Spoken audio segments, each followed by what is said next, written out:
if you have a question, then most people have that question. So please, this is going to be really interactive. So please come forward with all you and participate as much as possible. That's how you're going to get as much out of it. All right, I'm going to begin. So let's begin. Welcome, everyone. For those that know me, hello, obviously, and those that don't and those that are listening, my name is Louise Sawicki and I am a calm coach and workplace wellbeing strategist.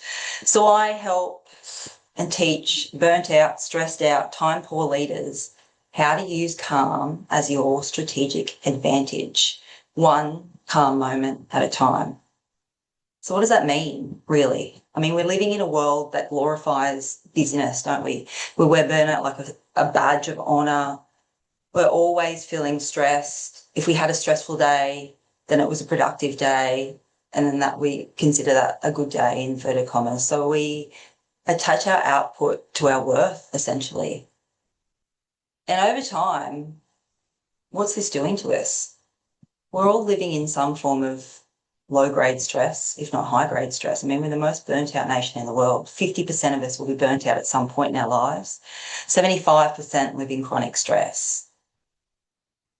And a lot of us don't even realise it until we do, until we have that sliding doors moment or that burnout moment, and then we have to change our life. Or it may not be that dramatic. But over time, obviously, I mean, why does this matter for you? Obviously, over time, this has massive health implications, mental health implications, the mind-body connection.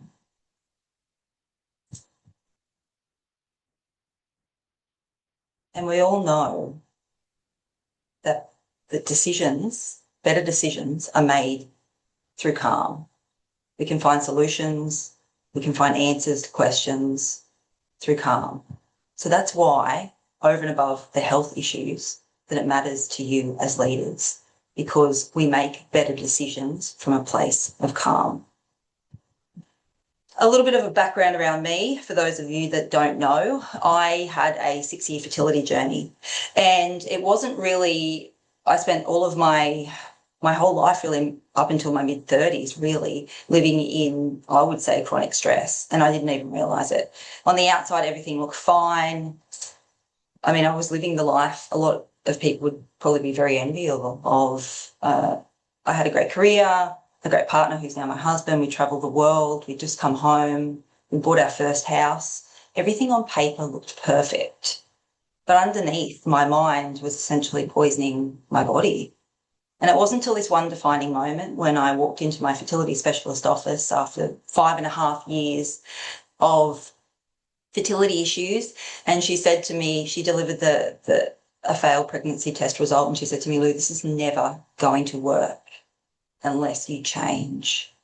So I can't see you for 6 months. And I was kind of, that was the point that the penny dropped. And I realised the impact that stress was having on my body. Now, you may not obviously have been on a fertility journey, but you all are here because some form of stress is affecting your life, how you're feeling, your mental health, your physical health. And up until this point, a lot of us, you may not even realise the extent.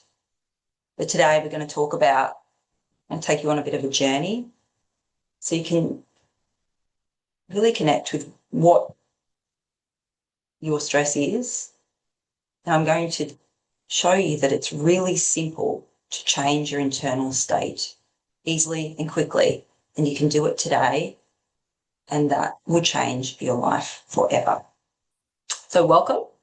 As I said, this is being recorded, so if you have any questions or anything, I want this to be really interactive, please put it in the chat box and we'll get to it along the way. Has everyone got a pen and paper or a phone or something that they can just write in? We've got 3 questions, and I really want you to anchor in these questions this morning, okay? Number 1, obviously, why did you come here?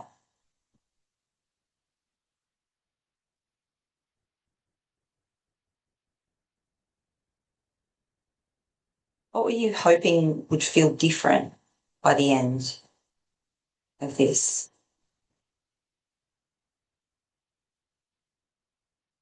If nothing changes, What's the cost to your leadership, your performance, and your well-being?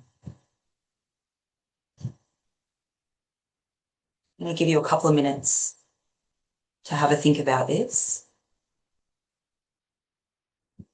And if someone feels comfortable in sharing,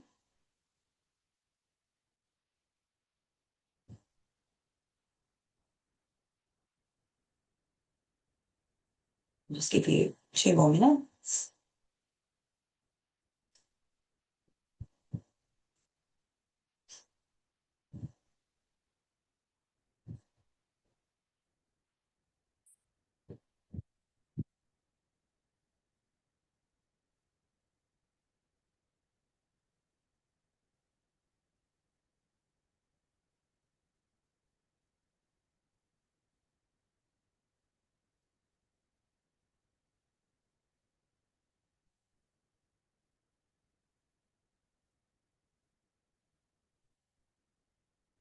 Does anyone feel comfortable sharing one of their answers, either verbally or in the chat box?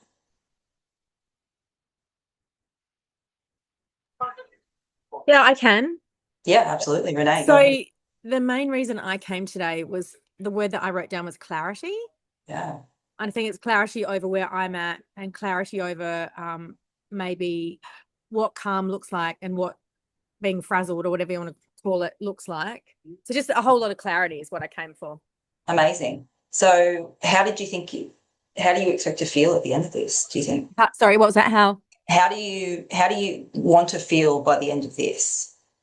Like, Oh, I wasn't that ambitious about it. I didn't have any expectations that this okay, session would change my life. It's more just to, I would hope that I'd walk away with a little bit more clarity over where I'm at, maybe some things that amazing, I need to address, the way that I'm amazing. going about my work, because I've Yeah, got too absolutely. much going on, way Yeah, too much going on yeah. And over time, on all levels. Sorry. yeah. I mean, we normalize this, don't we? We just Yeah, normal. This is our new baseline. This is our new normal. And when it's our new normal, we become so used to it that we don't actually recognize how stressed or how much of an impact this is having on our mental health, our physical health, or that we totally actually, agree. yeah, or that we actually have more control over this than we believe or that we know. It's just Yeah, finding the clarity and then knowing the steps to take yeah, control. Perfect. yeah. Anyone else have anything to add to Renee's? Morning, Lou. Hey, how are you, Di? Good, good. Sorry, I was late because the link had dropped out of my email, so it was a good start. Um, I think for me, it's just about getting more skills. As someone who's got 3 days to go in this role, I think for me, it's just making sure that I've got really good skills to enable myself to know when to switch off, Yeah, as I move to doing new things and how that works. yeah, And what I hope to get out of today is just almost like permission to be calm, I think, because I think yeah, I've felt like I've had a lot of stuff, as everyone does, going on, yeah, as I hand over. And for me, it's at that ability to then go, no, it's okay to not and think about what you want to do. So, yeah. It's essentially permission to give back to ourselves, isn't it? Because we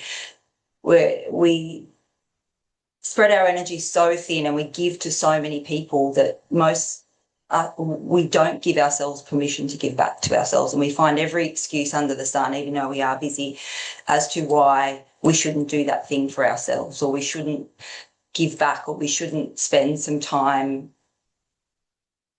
in self-care for ourselves. We find every excuse under the sun as to why we shouldn't give ourselves permission to find calm. Amazing. Anyone else? Hang on, I've got someone. I'm just going to stop share because I can't see my chat box. There we go. Hello, ladies. Where are we? Good reminders of what to do as we approach the festive season. Oh, I like that. Absolutely. Because we can all have the toolkit as well, but it could be just we need the reminder of that. Amazing. Okay, so I've got something really interesting. I'm just going to share this before we get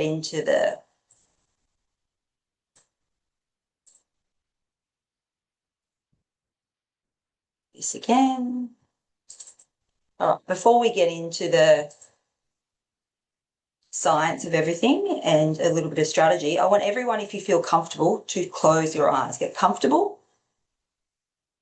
Just close your eyes, and we're going to do what I call a 90-second body scan. Okay, and I'll go into the reason for 90 seconds in a little bit. But your body tells the truth long before our mind does. We operate from urgency. And what does this do? It drains your energy. And like we said, urgency becomes our default without you even realizing it. Okay, so let's begin. Find a comfortable position, close your eyes if it feels comfortable, and we're going to slowly scan down through the body. Okay, this is going to take around about 90 seconds. So start at the top of your head, down your forehead, your jaw, your neck, your shoulders, chest, and just notice if there's anything that feels tight, that feels heavy. No judgment, just awareness. And if there is, just breathe into it. Breathe in and out, just some natural breaths, and allow that energy to pass through your body. The neck is always a bit tight, headaches maybe, stiffness in the lower back, upper back, shoulders. Just gently breathing into those tight points and softening. Just continuing down the body. Down the torso. You get your arms, fingers even, clenched fists, they can feel tight. Your legs, feet. Just breathing and gently noticing where it's tight, where it feels heavy.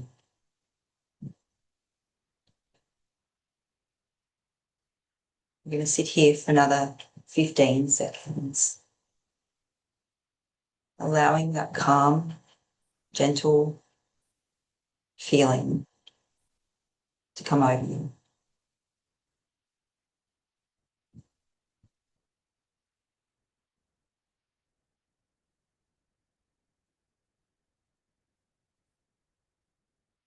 And when you're ready, only when you're ready, slowly open your eyes.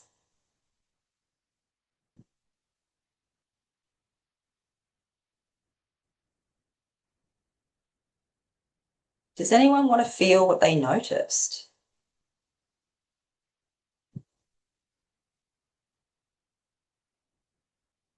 Maybe you didn't realize that your shoulders were tight. You didn't realize that you had tension in your lower back.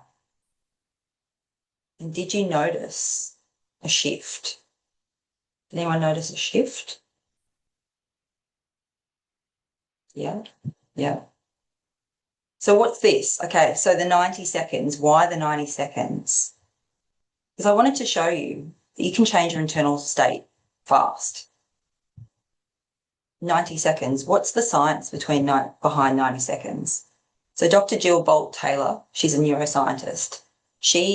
Her research says that when our stress response is elicited, so the amygdala pumps out the stress chemicals, cortisol spikes, adrenaline kicks in. That process takes 90 seconds for one stress response. But why it lasts longer is because we feed it with thoughts. Okay, we think, we come in with some fear-based story or future-based story about something that hasn't happened yet, or we feed it with different language. So that stress response, it stays on. You can change your internal state in 90 seconds. And you don't have to do that body scan. you can literally, if you feel your stress response kicking in, you can literally think about something that's happening in the room. Engage the five senses. Is there something, can you see lights? What can you feel? What can you touch? What can you taste? What can you smell? And what does this do? It breaks the state. It stops the stress response in its entirety. So you've broken the state. So you've essentially stopped the process. You bring your body back into balance. And what happens in stress response? Our prefrontal cortex goes offline. So it can go offline by up to 70%. So, when you start to feel overwhelmed, you can't think properly, you think, I should know this, or I'm not speaking, it's not coming through clearly, I don't feel in alignment. There's probably some form of low-grade or high-grade stress going on in your body, and your prefrontal cortex is offline. So this is exactly why calm is so important, and this is the foundation of everything. If you can bring your prefrontal cortex online, you make better decisions, you can find solutions, and this is personally and professionally. It changes everything. So just a real-world example. So one of my clients, when she first came to me and she was feeling really burnt out. She was medium to high-grade burnout. She couldn't focus, and she felt completely drained. And she said, well, therapy hasn't worked for me. What she didn't need was more tools. She needed her clarity back. She needed to think more clearly. So during our work together, the first thing we noticed was how disconnected she was from her body. And this happens, doesn't it? We disconnect head from heart, don't we? We stop feeling and we get up here and we're thinking. And that's the problem. Her shoulders had been tense for months. She was starting to have issues, health issues, but she didn't even realise how much tension she was carrying because she just didn't stop. She was so busy, she didn't stop to listen to her body. So within a few weeks, she said she finally gained the breakthroughs and clarity she'd been looking for. She felt seen, she felt heard, and this was life-changing for her. Why? Not because her outer world changed, her workload didn't change, but it was because her inner world changed, the story she was telling herself, the way she managed her workload internally up here. And that changes everything.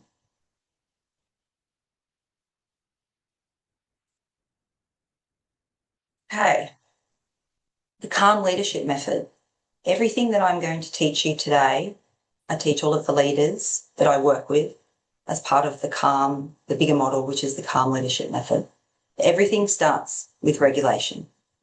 You can't build a house if you don't put the bricks and the foundations in first. Well, you can, but it's not going to last for very long, is it? It's going to eventually fall. And that's what happens. We look like on the outside we are all coping, and we are to an extent. It's kind of like a duck treading water, isn't it? I'm the worst for this as well. I was the worst for this.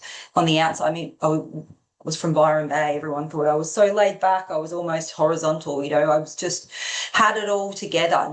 No one had any idea what was going on the inside. And it's like a duck treading water. It's like on the surface, everything looks calm, and underneath, you're swimming for dear life. Regulate. If we can regulate our nervous systems, if we can find calm in our body, we can bring our prefrontal cortex back online, and we can think clearly. We can make better decisions. We can find solutions that are right in front of us, but a lot of the time we can't see when we're living in a state of stress or dysregulation. And number two, it's about rewiring. So this is where the shift happens. This is where there are always, each and every one of us has stories that we tell ourselves. We have beliefs that we've been given from mum and dad, that we've been given from our auntie and uncle, beliefs maybe from our school teacher in year one that said something to us that we perceived in a certain way that created magnified a belief about maybe our worth, about how we see ourselves.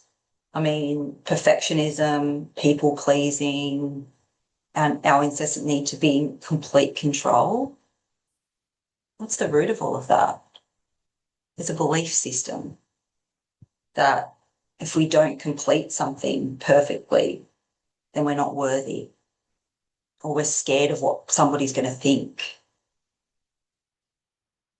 There's always a belief behind the action.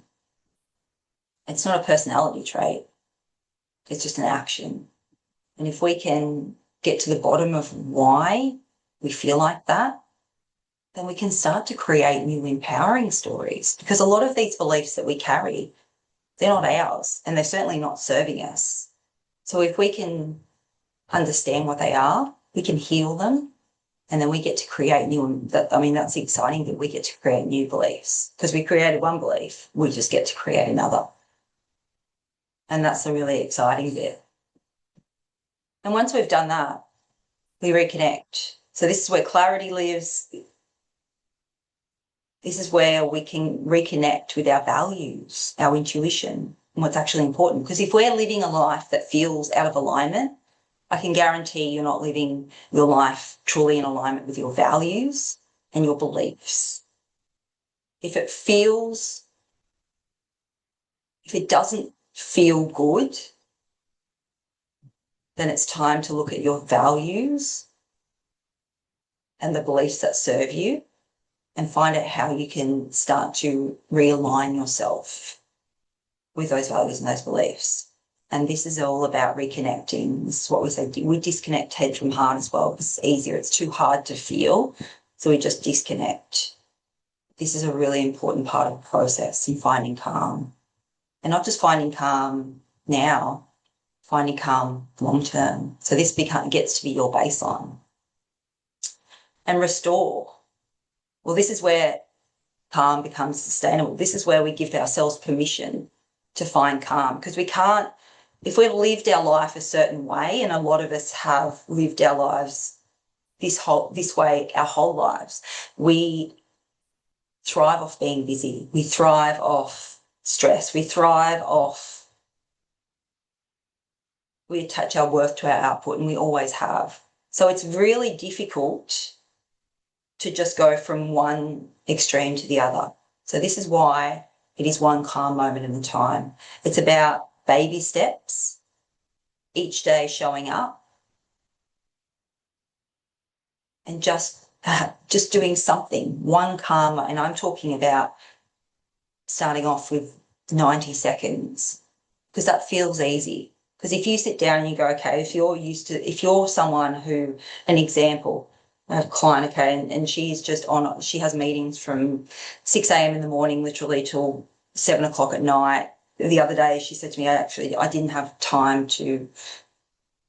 I had one toilet break. I had a little sip of water, and I certainly didn't eat. It's just go, go, go. And she's used to that.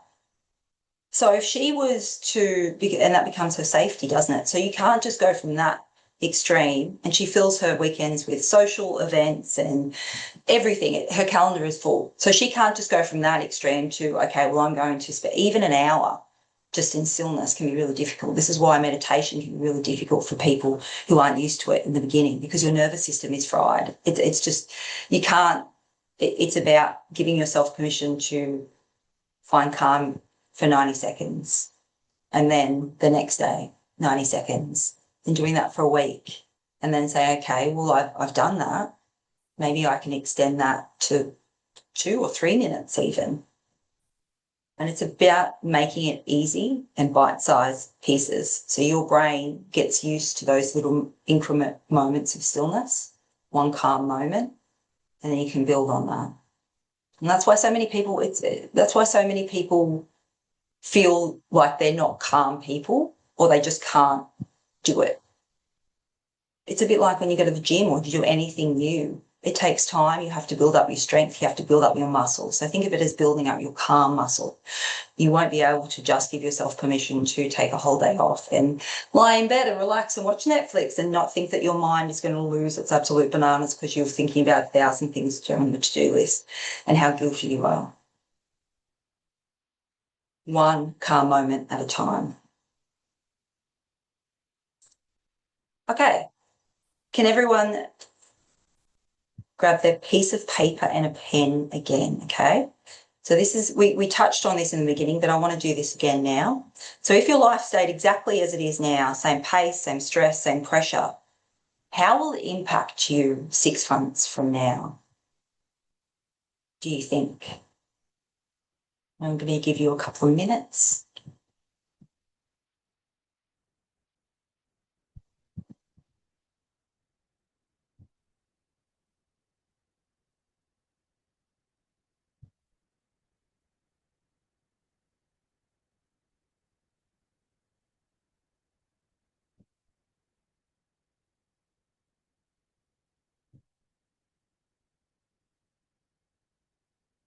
Does anyone feel like sharing when they're ready?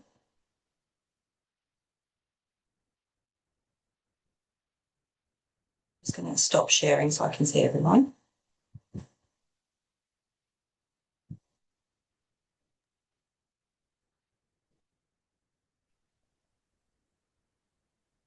And if you don't want to share it in the chat box. Lou, I'm happy to share. Yeah. For me, I guess it's the challenge of me, because I live for me, is about the challenge on my relationship, which I don't always acknowledge, I have to say. And we're in a really good spot, so I don't want anyone nervous about what I'm doing. But I think continuing to prioritise work, which is what most of us probably do, which is why we're here, except for wonderful people like Amanda who's got it together. I think it is just getting that balance. I mean, and I say this to my guys at work, we always, if someone says we need to fit a meeting in, you'll find a spot and you'll fit it in. If somebody personal says we need to fit something and they go, oh, that's a bit tricky, we'll see how that works. So I think for me, it's getting that balance on doing my personal things, like my relationship balancing, being home in Perth, and also getting to the gym more regularly for me. And I've got to get those back in line as we move forward. Yeah, absolutely. What do you think? Do you mind if I ask you a question? No, if you like. What do you think is stopping you from doing those things then, now or yesterday? Yeah, I think in the last week or so, and it's all an excuse, because I know, a few weeks ago I wasn't doing this. I think for me, it's really been packing everything into this transition. So specifically right now, to hand everything over and making sure I haven't missed anything at all. And I think from that point of view, I actually feel quite starting what I'm going to do next. So I think it is just fitting in wrapping up what I've got and starting the new bit. And I think it's just probably a bit of a much at the moment. I think you've got, is it just me? Can everyone hear Di? No, I think your computer. Prioritising those things clearly, but some of that will sort itself out now. Oh. She's gone. Has anyone else got anything that they'd like to add until Di comes back with that? I think I'm happy to jump in. Yeah. I think for me, definitely, like if I looked in 6 months' time, it would probably be like I'd just be living at the same pace that I am now. But what I'm finding is as I've got to the end of this year, I've really realized that there's been a lot of wins in the, say, probably the past 6 months that we haven't celebrated Yeah. because we've been too busy to acknowledge the last few months. Do you know what I mean? So if I just feel like if I was to continue at this pace, you kind of just let life slip you by. Yeah. And you kind of get to that win or get to that place where you think that you should be, or the goal, or the whatever it is, and then you just want something else. And then you're just continually chasing. You've just moved on. Yeah. Yeah, and you haven't acknowledged that thing, that promotion, that house, the amount of money, or whatever it is, the relationship. You haven't acknowledged that six to 12 months ago you would have absolutely done anything to have that, and now you just want something else, because that's how society's conditioned us. We just have, yet it's meaning that we're not happy, are we? We're not happy with anything, and we're not living in the present moment. And if we're not in the present moment, then we can never truly find calm and peace and happiness, because over and above everything else, that's all any of us really want, above the material things, or the job promotions, or the careers, or the partners, or whatever it is. We just want to be happy, and we're just chasing. We're so stressed, and we're putting so much pressure on ourselves to have the thing. And when we get here, X, Y, Z, then I'll be happy, and then I can just stop. And then I ran a workshop recently, and I said to everyone, well, what's stopping you in this moment from finding calm? And the lady was like, oh, I'm just so busy, and I've got all this stuff, and when I do X, Y, Z, and then I finally get on my holiday, I can sit there on the boat, then I can breathe and be calm. And I was like, well, why can't you feel that now? Why are you... So I can't because I'm busy. But that's a choice, isn't it? It's language. That's what I talked about before. We get to make the decision to be calm now, and we all have that choice. And it really is the foundation of everything. We get to be present. We get to choose to live in the moment. We can have that holiday feeling and that freedom and that lightness in this moment, regardless of the workload. It's just all about the stories that we're telling ourselves and the excuses that we're making.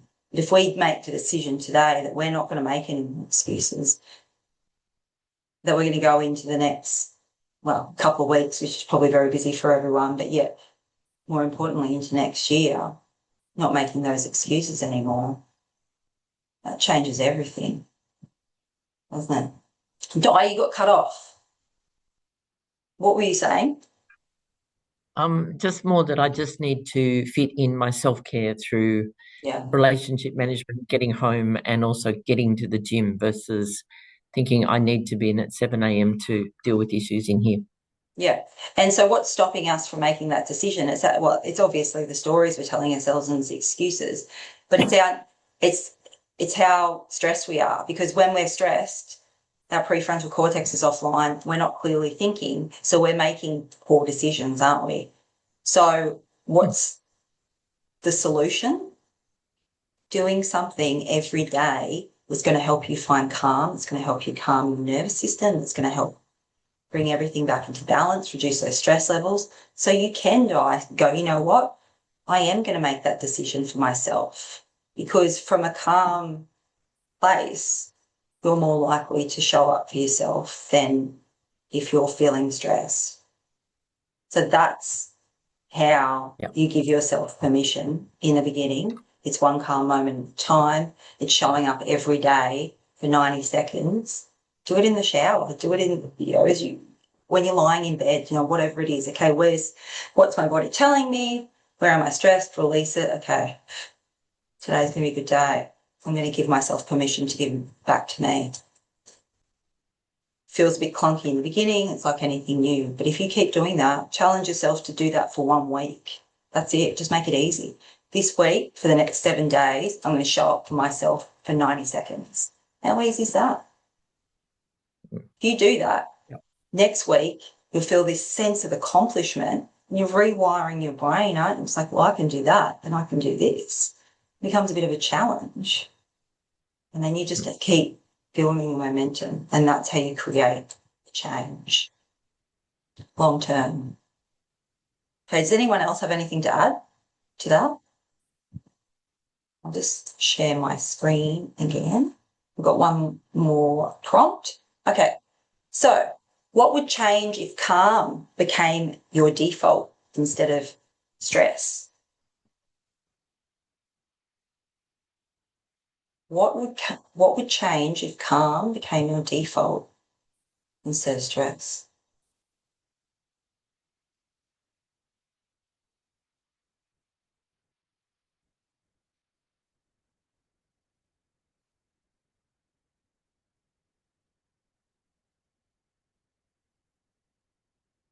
Would anyone like to comment on that? Imagine, how would that woman show up? How would she feel? How would she be today when she got off the call here? How would you be showing up differently if calm was your default? If you didn't, I mean, yeah, this time of year, it's very full. But I talked to a lot of you about busy is one of the worst words in the but it just creates more overwhelm because it's signaling capacities. I'm too busy. I'm really busy today. I'm really stressed. I'm really busy. Signals capacity, which signals overwhelm. So it's language. But yes, your days are full, but there's no reason why you can't get everything done calmly, easily and effortlessly. Yes, life's going to happen. There's going to be challenges, of course. This doesn't have to be stressful. Why can't it just flow? We get to decide that. So how would that person show up differently today? Do you think? I think, Lou, you know, when you are able to be in calm, you're in the present moment more, and you're able to probably pull yourself up with your language, like what you're telling yourself.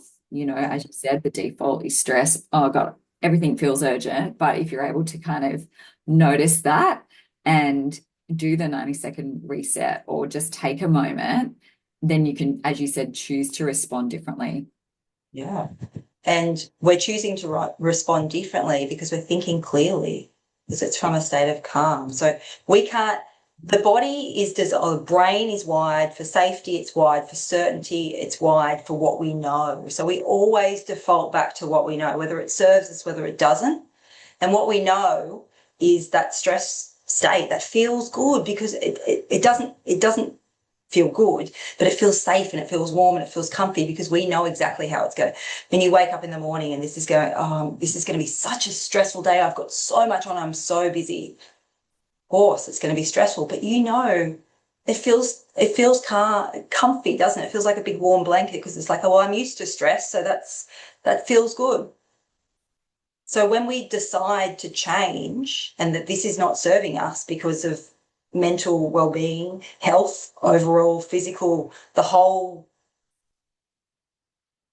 thing, then it is a bit clunky in the beginning. And the brain just goes, I don't like this. This feels unfamiliar, which makes you, it's almost like the nervous system then goes into, and this is where people, they fall back into old habits because the nervous system goes, I like safety, and the safety is stress. And this uncertainty around what you want to feel calm, you think that everything's just going to flow. I don't think so. So there's this back and forth. And a lot of people, 90% of people will fall back into stress because they feel like it's either not working, they're not meant to change, or it feels too uncomfortable, they can't do it, so they go back. But this is the point where change happens, and this is the point where if you say, no, I'm going to sit with this for a bit and I'm going to make the decision that this is, you move through it, you win the battle with your mind, and you get to change. I've been stressed and flat out working really hard for so long, and I am unsure what the result will be when I stop. Well, yeah, because it's uncertain because you've created this story, haven't you? Safety, and I guarantee that this belief, this story has come from mum and dad, grandma, grandpa, family members, maybe close friends. They worked hard. They didn't stop. And there was this belief you have to work hard to earn money. You have to work hard in order to be a good person. You have to work hard. And my mum and dad said it all the time on repeat. And we're like, oh gosh, you've got to work hard to earn money. Gosh. So we do. But that's not the way. It doesn't have to be like that anymore. We're not farmers on the land. Well, most of us aren't. We don't have to work 17-hour days on the land out in the sun in order to make ends meet. This is not the modern way of living, but yet we have these beliefs. So how do we change those beliefs? We have to rewire them, obviously. How does that start? That starts with one calm moment in the time. That starts with the 90-second reset, taking control. Okay, you don't look at the end result. You don't look at the mountain and go, how on earth am I going to go from this to this? No, you don't do that. Okay, I want to change, and today I'm going to make that decision, one calm moment at a time. For the next 7 days, I'm going to do something that's going to reset my nervous system for 90 seconds. No, it doesn't have to be the body scan. I don't care what you do. It's just about being present. It's about what's happening with me. Or doing something that, put a song on, like I don't care. Like if it, like put on like this really cool song that you just love and dance for 90 seconds. Like you couldn't do anything more incredible. In the first thing in the morning, like it does not matter what it is. You just want to break that stress cycle and you want to prove to yourself you can do it. As you prove to yourself you can do it, you keep doing it, you keep doing it, you build momentum. Now, why did I do this ages ago? Like the gym. You start off, you go, it's like, oh, everyone looks a bit fitter than me. I'm not very good at this. And it's like, oh, I feel real clunky. It's like, oh, it's really embarrassing. I can't believe it. You show up and you start to feel fitter. You start to feel stronger. You start to see results and it gets easy. You're just like, I can't believe I didn't do this beforehand. Same thing. You're building your calm muscle. All right. Now, I'm conscious of time, so I'm going to finish this up. All right. So, next steps.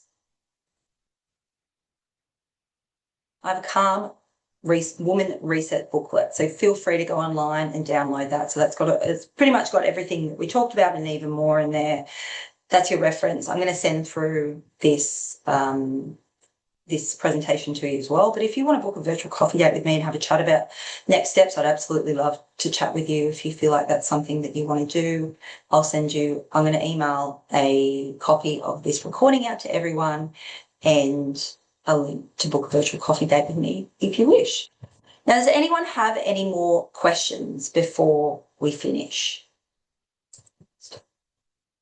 at all? Any takeaways? What's the key takeaway? I want one takeaway. What are we going to do starting today for the next 7 days? 90-second reset every day And why? Why are we doing that? to rewire the brain, Yes. And why are we doing that? change our life. Yeah. So you can have calm at your baseline. So you can lead with calm. Like, could you imagine leading with calm as your baseline as opposed to stress? Imagine how different, and everything is energy. So imagine that energy shift with those that you work with your staff, with employees, in workplaces. Like the shift, the ripple effect is extraordinary. When you show up in a different energy, when you show up in calm, the ripple effect, personally, professionally, is extraordinary. We get to change our life, but we also get to change the life of everyone around us. And I know that might sound very dramatic, but it is true because everything is energy and we are in control. Allow the mind to approach life from a calm state. Yes, so permission to be calm. How do we do that? We need to be operating from a calm state so we can make aligned decisions that are good for us. It was interesting, just one quick story before we leave. I went to a dinner at the Victor Chen Heart Cardiac Research Institute last year, and they were talking about, obviously, heart disease, obviously one of the biggest killers in the world. But then we started talking about stress, and they were saying that stress is obviously a massive contributor to heart disease, yes, but it's actually not the stress itself. It's the poor decisions we make when we're stressed. So the eating, the lack of exercise. So it's actually not the stress that contributes to heart disease. Yes, obviously stress does, but it's the poor decisions behind that. And I think that is something that's really important.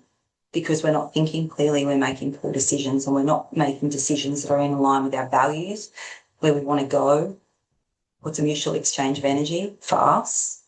And that's the most important thing. So thank you, everyone. It's been such a pleasure, and I hope you gained some value out of it. Yeah, I just really want to say thank you so much for each and every one of you for taking the time out of this really busy time of year. And it's so amazing to see you all. Have a wonderful afternoon and Merry Christmas if I don't see everyone. Bye. Thanks, Luke. Louise. Bye. Thank you, guys. Bye. Bye.